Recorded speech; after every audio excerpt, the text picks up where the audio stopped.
सावरकर जलतरणसाठी निधी कमी पडू देणार नाही. शिवसेनेचे शहरप्रमुख विष्णुभाऊ पाचफुले.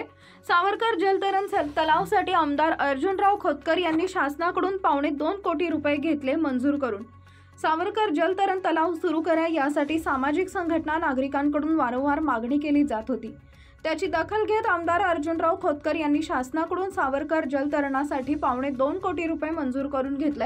या जलतरणचे काम सुरू झालं असून आमदार अर्जुनराव खोतकर यांच्या वतीनं सावरकर जलतरणसाठी निधी कमी पडू देणार नाही अशी माहिती शिवसेनेचे शहरप्रमुख विष्णू पाचफुले यांनी दिनांक 7 डिसेंबर रोजी सायंकाळी 6 वाजेच्या दरम्यान दिली आहे. यावेळी वैजापूरचे शिवसेनेचे नगरसेवक ज्ञानेश्वर माऊली टेके, पांडुरंग खैरे आदींची उपस्थिती होती. सावरकर जलतरणचं काम आता सुरू झालेलं आहे, याकडे कसं पाहणार?